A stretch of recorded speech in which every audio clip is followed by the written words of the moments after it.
Mills को तुरंत alarm का सिग्नल मिला और उसी वक्त स्पेसशिप आसमानी पत्थरों से टकराने लगा। उनकी शिप को बहुत ज्यादा नुकसान हुआ था।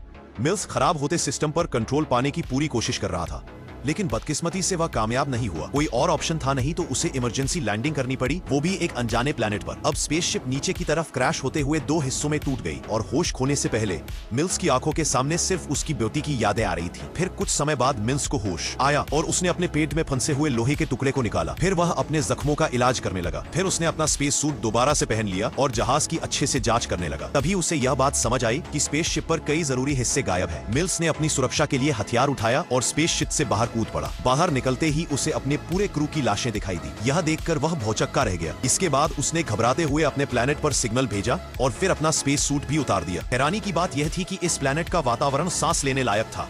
मिल्स को कोई भी दिक्कत नहीं हो रही थी, लेकिन अपने पूरे क्रू को मरा हुआ देखकर वह अंदर से टूट चुका था। वो पूरी तरह अपने जीने की इच्छा खो चुका था।